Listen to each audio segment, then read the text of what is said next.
Bienvenue sur Toratza pour le flash info de la parasha de Vaïgash. Vaïgash, et là, Yehuda nous dit le premier verset. Yehuda s'approcha de Yosef en lui exposant un discours d'une rigueur extrême, au travers duquel il lui fera part du plan qu'il mettrait en exécution contre Paro et son territoire, afin de récupérer Binyamin, qui était innocent dans la vente de Yosef, et qui était à présent captif dans les prisons égyptiennes.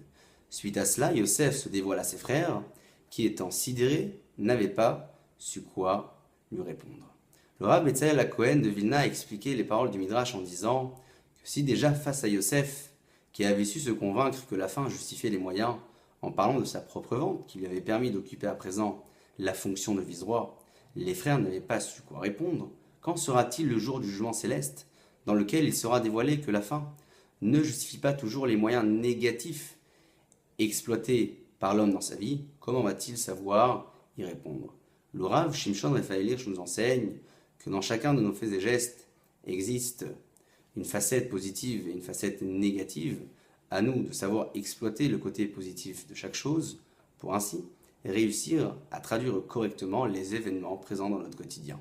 Ainsi, Yosef dit à ses frères: sachez que ma propre vente m'a permis d'occuper à présent la fonction de vice-roi au travers de laquelle je nourris tout un peuple. Selon Rashi, au moment de ses retrouvailles, Yosef s'exprime en Lachon HaKodesh, dans la langue hébraïque. C'est pourquoi, selon le Rav Yonatan et Béchitz, les frères n'avaient pas su le reconnaître grâce au timbre de sa voix, étant donné qu'il s'exprimait jusqu'alors dans une langue étrangère.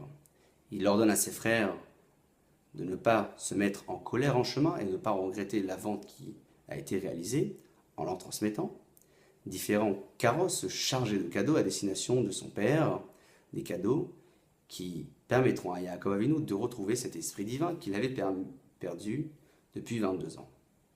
Le Shem Ishmael nous enseigne que Yaakov avait saisi parfaitement le message transmis par son fils Yosef à travers les roues de ce carrosse qui symbolisait parfaitement l'échelle spirituelle de la vie d'un homme qui peut parfois se situer vers le bas ou parfois vers le haut. Ainsi, Yosef avait pris conscience que la fonction de vice-roi qu'il occupait à présent pouvait cesser à chaque instant.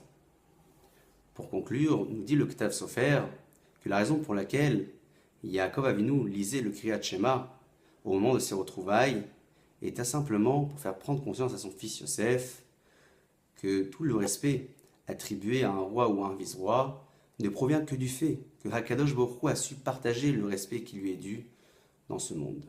Ainsi, il récitera la phrase du schéma qui symbolise parfaitement l'unité et la grandeur d'Akadosh Baruch Hu dans ce monde. Puisse Akadosh Baruch Hu nous permettre de traduire correctement les événements de notre quotidien en étant en même temps optimiste et réaliste. Shabbat Shalom et à la semaine prochaine.